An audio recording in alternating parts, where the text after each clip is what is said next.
ఇప్పటి వరకు షిరిడీకి మీరు ఎన్ని సార్లు వెళ్ళొచ్చు? ఇంకా లెక్కలేదు నాకైతే ఇప్పుడైతే ప్రస్తుతానికి. అడిగితే నా కొడుకు కావాలి ఇచ్చిన వరం బాబా, వాడు అసలు ఏమైంది నాకు కావాలి ఇప్పుడు అని అలా నాగమని సాయక్క నిలబడ్డా. ఆ క్షణం ఏమనిపిస్తుంది నాకు, అసలు అంతమంది వెతికితే దొరకదు, ఎక్కడ చూస్తే లేడు.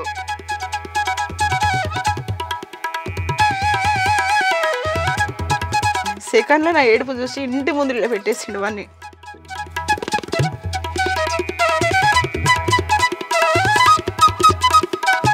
అటువంటి లీల అసలు నా నా మనసులో పాటలు నేను ఆ రకంగా సేవించుకుంటున్నా. నమస్కారం, ఆంధ్రప్రభ భక్తి ప్రేక్షకులకు స్వాగతం. నేను లక్ష్మి. నమస్కారం అమ్మ. వెళ్ళిన పల్లకి కాడికి ఒక మేనేజర్ అని సీనా అని ఉండే, అమ్మకి ఇట్లా ఇట్లా కట్టాలని ఆయన మామూలుగా నాకు చూపించాడు. ఆటోమేటిక్గా అసలు నాకు తెలియకుండా నేను కట్టేసిన. ఆ వారం నేను విసిగిస్తే నాకు సరిగా కట్టరాకపోతే నెక్స్ట్ వీక్ ఇంకెవరికైనా చెప్పేవాళ్ళేమో, అంతే కదా. అది నేను ఎలా కట్టినో నాకు కూడా తెలియదు. కట్టేసిన, ఓకే అనిపించింది వాళ్ళకి. ఎవరు హెల్ప్ నేను అంతలో నేనే కట్టేసిన. వాళ్ళకి కూడా నచ్చింది, బాగుందిరా అన్నారు. కథం వచ్చే వారం కూడా పోయిన వారం కట్టినావు కదమ్మా కట్టేసి అనడము.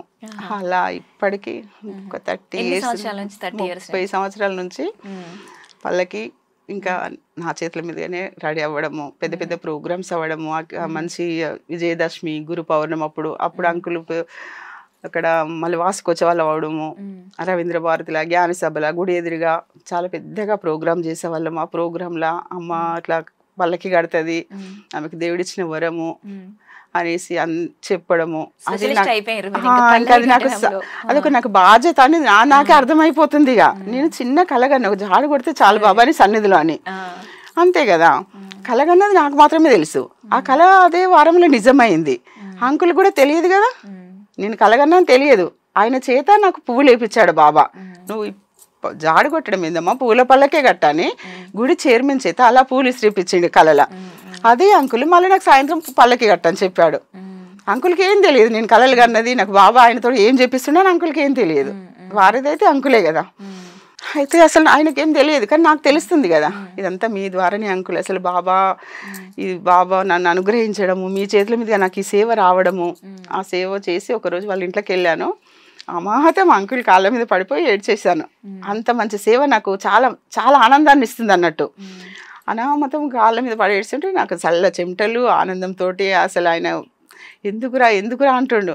ఇదంతా మీ ద్వారా నాకు బాబా ఇప్పించిండు అంకుల్, నాకు చాలా సంతోషంగా ఉంది.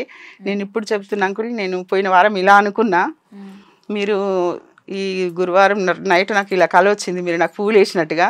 నిజంగానే మీరే నా దగ్గరికి వచ్చి పల్లకి కట్టమనడము. మీకైతే తెలియదు నేను ఇట్లా చేస్తున్నది. నేనైతే అలా కలగన్నా. ఆ కలగన్నా తిరుగు నాకు బాబా మీ చేతుల మీదుగా ఇలాంటి అవకాశం ఇప్పించిండు. చాలా థ్యాంక్స్ అంకుల్ అని. అసలు ఆ అంకుల్ ప్రతి ప్రోగ్రాంలో అమ్మాయికి నాకే తెలియకుండా బాబా అంత గొప్ప వరం ఇచ్చాడు. అసలు ఆ రోజు వచ్చి నా కాళ్ళ మీద పాడి ఆమె ఏడుస్తుంటే ఇట్లా షివరింగ్ తోటి ఆనందంతో వణికిపోతుంది. ఆమె కదా ఒక భక్తురాలు అంత పొందింది, నాకు కూడా తెలియదు అని ప్రతి దాంట్లో చెప్తాను. అమ్మ చెప్తుంటే నాకు ఇంకొక ధైర్యము, ఇంకొకటి నాకు బాధ్యత, అది అంతే అనిపిస్తుంది అన్నట్టు. ప్రతి గురువారం నాగమణి ఎక్కడ ఉంటుంది అంటే చుట్టాలు కానీ ఫ్రెండ్స్ కానీ ఎవరు కానీ ప్రతి గురువారం నాగమణి 7 ఉంటుంది, ఈ టైంకి 7 నుంచి 9 వరకు అంటే గుళ్ళో ఉంటుందని అలవాటు అయిపోయింది. అంటే ఎంత గొప్ప వరం ఉంటే నాకు ఆ బిడిది ఇవ్వచ్చు బాబా అనేసి అప్పటి నుంచి ప్రతి గురువారం కూడా నేను 2 గంటల నుంచి 9 గంటల వరకు పల్లకి రెడీ చేయడము, అక్కడ కొంచెం ఇక మాతో అయినంత వరకు భజన్స్ పాడడము. ఆ 2 hours కూడా అన్నీ మర్చిపోతా. తల్లిగారింటి నుంచి పిలిపి వచ్చినట్టు ఫోన్ కాల్స్ వస్తే అమ్మ వెళ్ళావారా వచ్చినవారా అనేసి నన్ను బాబా పిలుస్తుండ అనిపిస్తుంది. వెళ్ళంగానే అసలు ఏమి ఉండదు అక్కడ, ఇంకా వెళ్ళంగానే మొత్తం లీనమైపోయి పల్లకి కట్టాలి, టైం ఉండదు. వేరే ముచ్చట పెట్టాలంటే కూడా మాకు టైం ఉండదు. ఎమ్మెల్యే లక్ష్మణ్ ఉంటాడు కదా, వాళ్ళు భార్యాభర్తలు ప్రతి వీక్ వస్తుంటారు అప్పుడప్పుడు. ఆయన ఏ సంవత్సరం చూడు ఎప్పుడు వచ్చినా నేను పల్లకి కాడ ఉంటా ఆ టైంకి వస్తే. ఏమ్మా ఎంత గొప్ప అదృష్టమంతురాలివి నువ్వు, అసలు ఎంత ఎన్ని జన్మల పుణ్యం చేసుకుంటే ఎప్పుడు పల్లకి కట్టే అదృష్టం వచ్చింది నీకు అనేసి అలా నా దగ్గరికే వాళ్ళు వచ్చి ఒక మాట అనిపోతారు. ఇప్పుడు వాళ్ళు వచ్చిరంటే అందరు నమస్కారం సార్ అనుకుంటే వెళ్తారు కదా. గుడికి సంబంధించి వాళ్ళే నా దగ్గరికి వచ్చి ఎప్పుడు చూసినా పల్లకి దగ్గర ఉంటావు అమ్మా, ఎంత భక్తితోటి కడుతుంటావు, ఎంత పుణ్యం చేసుకుంటే నీకు ఈ సేవ వచ్చింది అన్నట్టుగా వాళ్ళే నా దగ్గరికి వచ్చి, అంటే బయట పోతే వాళ్ళకే చెప్పాలి, గుళ్ళకైతే బాబా వాళ్ళని నా దగ్గర తీసుకొచ్చి నన్నే వాళ్ళు పాపం నాకే సాయిరామ్ అని చెప్పి పోతుండ్రు. ఇది చాలు కదా బాబా నా జన్మకు, అంతే కదా అని తృప్తి పడతామ్మా. ఇంకా అప్పటి నుంచి ఇప్పటి వరకు కూడా 30 years నుంచి కూడా ఎన్ని తిరగకుండా ప్రతి గురువారం అసలు నాకు లక్కుగా ఏంటంటే ఏమేంటి ప్రతి గురువారం అలా వెళ్ళిపోతుంది, ఏం అడ్డంకులు రావా అనుకుంటారు కదా. నేను ఇప్పుడంటే ఇలా ఉన్నా ఇంకా మంచిగా చాలా బాగుండేదాన్ని. నాకు మా చిన్న పాప పుట్టిన ఒక 3 yearsకే నాకు గర్భసంచికి చిన్నగా ఏదో ఇన్ఫెక్షన్ వచ్చిందనేసి, అంటే ఇంకా నాకు ఇదే ఛాన్స్, ఇంకా వద్దు మేడం ఇంత చిన్న ఏజ్లో చేయొద్దు అన్నది డాక్టర్ అమ్మ. లేదు నేను చేయించుకుంటాను, బలవంతంగా చేయించేసుకుని. ఇక అప్పటి నుంచి కూడా నాకు ఏది ఉండదు అన్నట్టు. ఇంకా 30 years నుంచి ప్రతి గురువారం వెళ్తా. తర్వాత మా ఆయన పిల్లలు చిన్నవాళ్ళు, మా ఆయన మాల వేసేవాడు, నా పిల్లలు చిన్నోళ్ళే. అట్లా ఒక 15 ఏళ్ళు కూడా అయ్యప్ప స్వామి మాల వేయడం, వాళ్ళకు కూడా నేను సేవలు చేసుకోవడము, ఎలాంటి అడ్డంకులు లేవు కాబట్టి అట్లా. కాబట్టి గుడికి కూడా నేను ఖచ్చితంగా వెళ్ళిపోతూనే ఉంటాను అన్నట్టుగా. మీరు మొదట్లో పాట పాడి కంటిన్యూగా టాపిక్ లోకి వచ్చేసిర్రు. సో మీ పాట సాయిబాబా గురించి చాలా చక్కగా పాడారు. అయితే ఈ పాటలు కూడా మీరు నేర్చుకున్నారా, అంటే సంగీతం నేర్చుకొని ఉన్నారా, లేదంటే డైరెక్ట్ బాబా అమ్మని మనసులో తలుచుకొని పాడడం స్టార్ట్ చేశారా? పాట అంటే ఇష్టము. మా నాన్న భజన్స్ చేసేవాడు, రామాలయం ఉంటది కదా గుళ్ళే. నాన్న కొంచెం చక్కగా భజన్స్ పొలం కాడి వేసి నైట్లా శనివారం పల్లెకి ఉత్సవం చేయడం, పలాని యాదగిరి కావడు ఎక్కడున్నా రావాలి చక్కగా పాడతాడు అన్నట్టుగా భజనలు పాడుకుంటారు కదా వాళ్ళు ఇంకా కాలక్షేపానికి. మా నాన్నను అంత బాగా చిన్న చిన్న పాటలు నాన్న భజనగా పాడుకునేవాడు. మా అమ్మనేమో చాలా చక్కగా బతుకమ్మ పాటలు పాడేది. బతుకమ్మ పండుగ వచ్చిందంటే మా వాకిట్లో 100 మంది ఆడేది, ఎందుకంటే అమ్మ పాట పాడుతుంది అన్నట్టుగా. పెద్ద పెద్ద పాటలు పాడేది, నోటేట అది. నాకు అనిపిస్తుంది నాకు పాట రావడము పాడాలనిపించడము అమ్మ నాన్న ద్వారానే నాకు వచ్చిందేమో అనిపిస్తుంది. అలా మా అక్క కూడా చాలా బాగా పాడుతుంది. తనకి ఇంకా చదువు ఉంది, నాకు ఏ చదువు లేదు ఎక్కువ పెద్దగా. వాళ్ళ ద్వారానే నాకు పాడాలి అని, పాట అంటే ఇష్టము, పాడాలనేసి అనిపించేదేమో. అట్లా చిన్నప్పటి నుంచే పాడాలి, చిన్న చిన్నగా పాడుకోవాలని అనిపించేది. గొంతెత్తి పాడాలి అని అనుకునేది కూడా నేను బాబా గుళ్ళోనే. చిన్నగా పాడుకునేదాన్ని, మోమాట పడేదాన్ని, ఎక్కడన్నా పాడాలంటే సిగ్గుపడేదాన్ని. అయితే ఇదే బాబా గుళ్ళో మా ఆయన మాల వేసిండు, అది ఫస్ట్ టైం వేసిండు. చాలా పెద్ద పూజ చేసినాం, పిల్లలు చిన్నోళ్ళు. అప్పుడే శబరిలో ఏదో జరిగింది అన్నట్టు, అన్ని కొండ శిల్వలు కూడడము, చాలామంది ఏదో అయిపోయినరు. అయ్యో బాబా అసలు ఇట్లా తెలిసింది. తెలియంగానే అసలు సంక్రాంతి పండుగ ముగ్గు వేస్తూనే తెలిసింది. తెలియంగానే ముగ్గుని అక్కడ పెట్టేసిన, స్నానం చేసుకుని గుడికి వెళ్ళిపోయినా. అప్పుడే కొత్త కట్టిరు గుడి మన టెంపుల్. నేను ఫస్ట్ బాబాకే మొక్కుకోవాలని, శవాలు ఇట్లా వచ్చేస్తున్నాయి, అట్లా చాలా ఘోరంగా జరిగిపోయిందండి అక్కడ శబరిలా. మనం ఫస్ట్ టైం మాల వేసి అంత పెద్ద పూజ చేసుకుంటే మనకి ఏమైంది, మరి మనకు వచ్చిందా లేదా, మా వారు ఇలా ఉన్నారని ఉంటుంది కదా టెన్షన్. ఇక ఫస్ట్ టైం మమ్మల్ని ఆయన వదిలిపెట్టి పోవడం, ఆ వారం రోజులు అక్కడ పెద్ద టెన్షన్ అమ్మ. ఇంకా నాకున్నది బాబా, అంతే బాబా గుడికి వెళ్ళిపోయి దర్శనం చేసుకుని, అక్కడ పూజారి ఉన్నాడు, ఎవరు లేరు, సంక్రాంతి కదా భక్తులు ఎవరు లేరు, ఇళ్ళనే ఉన్నారు. దర్శనం చేసుకొని కొంచెం నా ఫేస్ చూసిండు ఆయన. చూసి ఏందమ్మా అంత భయంతో బాధగా ఉన్నవి ఏందమ్మా అని అడిగిండు పంతులు.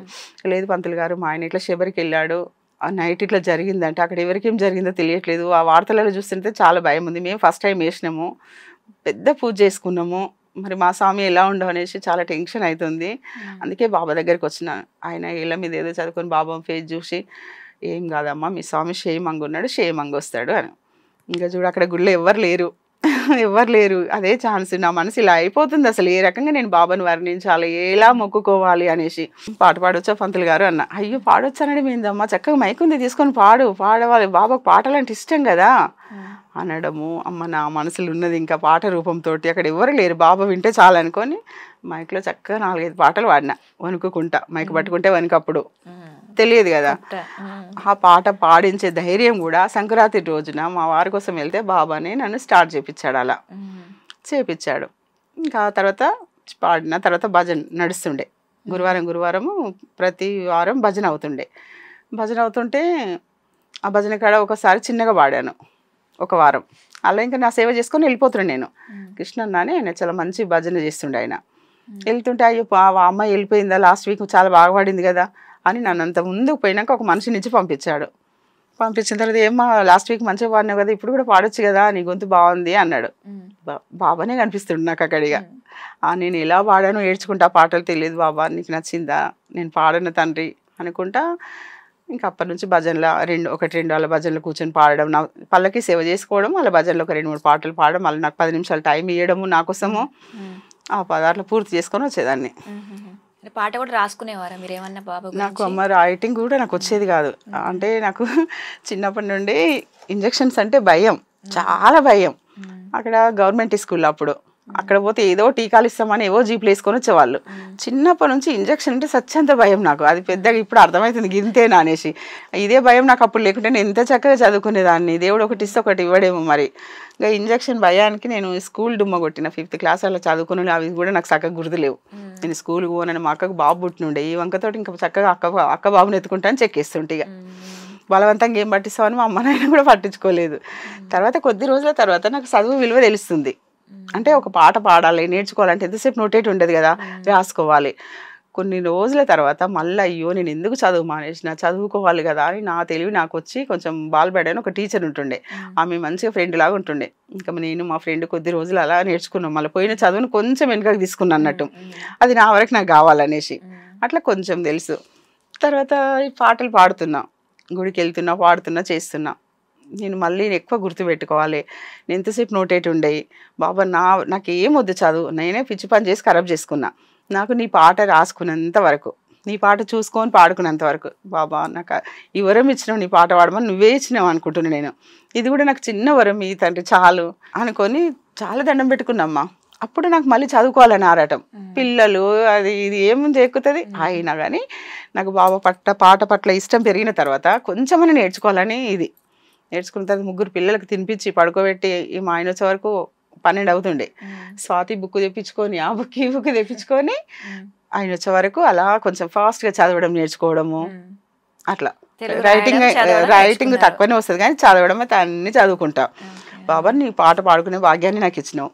నీ పాటలు కూడా ఏదైనా బుక్కులు మంచి మంచి బుక్కులలో పాటలు వస్తాయి. నేను చూసి పాడాలి, ఇంకా కొత్త పాటలు నేర్చుకోవాలంటే నాకు కొంచెం కావాలి తండ్రి అనుకున్నది. ఇది నా మనసు మళ్ళీ చదువుకోవాలనిపించడం, అంతవరకు చదువుకోవడము. ఇప్పుడు బాబా బుక్కులు ఏ ఉన్నా నేను చూసి పాడుకోవడము, నాకు కరెక్ట్గా రైటింగ్ రాకుండా నా పిల్లలతో టాపించుకోవడము, మంచి మంచి డైరీలు అలా ఆనిముత్యాలు అన్నట్టు. ఒక పాట సీడీ అప్పుడు 8 వచ్చేది సీడీలో సాంగ్స్. అందులో ఒక మెలోడీ ఉండేది, బాలుగారిది కానీ ఎవరిదైనా కానీ బాబా పాట. ఒక్క మెలోడీ కోసం ఒక సీడీ కొనేదాన్ని, పిచ్చి అన్నట్టు. ఇక బాబా పాటల పట్ల పిచ్చి అయిపోయింది నాకు. ఇక ఆ ఒక్క పాట పిల్లలు పడుకోబడిన తర్వాత 4-5 సార్లు ఆ సీడీ వేసుకొని క్యాసెట్ వేసుకొని ఒక్కొక్క లైన్ అలా నేర్చుకుంటుంటే అలా అంత మంచి పాటలు ఒకటే ఉంటుండే. అలా ఎన్ని సీడీలు తెప్పించుకొని అన్ని మంచి పాటలు ఆనిముత్యాలమ్మ 100ల కొద్ది. ఇప్పుడు నా బుక్కులలో పాటలు ఏ పాట కదిపినా ఆనిముత్యాలు. ఎవరు చిన్న చిన్న పూజలు చేసుకునే నాగమణి రావాలి, నీ పాటలు బాగుంటాయి, నువ్వు ఎప్పుడు వస్తావు, నువ్వు ఎప్పుడు ఫ్రీ ఉంటావు, అప్పుడు పెట్టుకుంటాం అంటే. అసలు నేను సంగీతము రాదు, నాకు ఎక్కువ చదువు రాదు. కేవలం బాబాని అడిగి పొందిన వరం ఇది నాకు, సేవ కానీ పాట కానీ. మరి వాళ్ళకు నచ్చుతున్నాయి. నేను వచ్చే రోజుకు పూజ పెట్టుకోవడం అంటే అది నాకు ఎంత అదృష్టం. అసలు ఇంత మంచి మంచి సింగర్స్ ఉంటారు, ఎంత బాగా పాడతారు. నా నోట పాడిన పాట బాబాది వాళ్ళకి నచ్చుతుంది. అట్లా అది ఆ తండ్రి చేస్తున్నాడు అనుకొని కొంచెం నేర్చుకొని చక్కటి పాటలు డైరీలలో రాసి పెట్టుకోవడము. ఇప్పుడు నాకు డైరీలో అవసరం పడదు. ఇప్పుడు నేను నోటేటే కళ్ళు మూసుకొని పాడేస్తా. అందరు ఆశ్చర్యపోతారు, నువ్వు ఈ పాట చూసి ఏ డిగ్రీ ఏదో చేసినావు అనుకుంటారు, నువ్వు చదువు రాదంటావు, ఎలా అలా కళ్ళు మూసుకొని పాడేస్తావు అంటే నీ అంత బాబా పాడించుకుంటాను నీ చేత, అందుకే అంత బాగుంటాయి ఆ పాటలు. వాళ్ళు అంటుంటే నాకే ఆనందం అనిపిస్తుంది. కరెక్టే కదా, ఆయన ఇచ్చిన వరమే కదా ఇది. బాబా నీ ఎదురుగా కూర్చొని నీ పాట నేను చక్కగా పాడాలనుకుంటున్నా, కొంచెం మంచిగా బుక్కులో చదివంతా కూడా నాకు మళ్ళీ తిరిగి చదివి అనుకున్నా, అన్ని ఇస్తున్నావు నువ్వే కదా. తర్వాత అంకుల్ గిట్టానే అమ్మ ఎంత బాగా పాడుతున్నారా, కొద్ది రోజులు సంగీతానికి వెళ్ళమ్మా, కొద్ది రోజులు సంగీతానికి వెళ్తే నీకు ఆ బేసిక్స్, ఆ వాయిస్ ఎలా చేసి పాడాలి కొంచెం మార్చి అనేసి తెలుస్తుందంటే అది కూడా కరెక్టే కదా. ఇప్పుడు గుళ్ళో పాడుతున్నా, బాబా స్వీకరిస్తాడు, భక్తులు స్వీకరిస్తారు, ఇంకెక్కడైనా పిలుస్తారు, మంచి మంచి మేధావులు ఉంటారు, సంగీతం నేర్చుకున్న వాళ్ళే ఉంటారు. ఏంది ఈ లైన్ ఇలా పాడిందా అని అక్కడ కూడా విమర్శించకుండా నాకు అంత మాత్రం ఇయ్యి తండ్రి నాకు అని అనుకున్నామ్మా. అనుకొని చాలాసార్లు సంగీతం క్లాసులు కూడా వెళ్ళాను. రామకృష్ణ మఠం అని, గాంధీనగర్ అని, పిల్లలు నైట్లో ఒక 1 అవర్ వెళ్ళేదాన్ని, కనీసం బేసిక్స్ అనే నేర్చుకుందామని.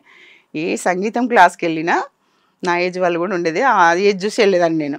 ఎక్కడికి వెళ్ళినా నాకు బాబా పాట నేర్పించండి, నాకు అవన్నీ వద్దు, ఒక బాబా పాట నేర్పించండి అని అడిగితే వాళ్ళు కూడా ఆశ్చర్యం, ఏందమ్మా నీకు బాబా పాట అంటే.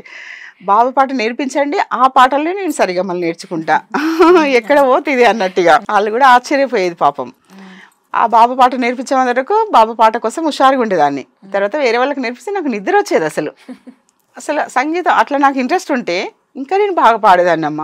నేను ఎన్నుకొని క్లాసులకు వెళ్ళడము, అక్కడ నాకు ఎక్కకపోవడము అంటే ఇది అది ఎక్కదు కదా, దేవుడు ఇచ్చిన దానికన్నా ఇది గొప్పది కాదు. ఇక నేనే వెళ్ళా, బాబా నాకు ఎందుకు నిద్ర వస్తుంది అక్కడ, నేను వెళ్ళా. ఇంకా కొద్ది రోజులు వెళ్ళినామా బేసిక్స్ అంతవరకు ఎలా పాడాలనేది మాత్రం తెలుసుకొని పాటను ఖరాబ్ చేయకుండా నలుగురు మెచ్చేయాలా, బాబా మెచ్చేయాలా అంతవరకు నేర్చుకొని పాడడం ప్రతి గురువారం కూడా.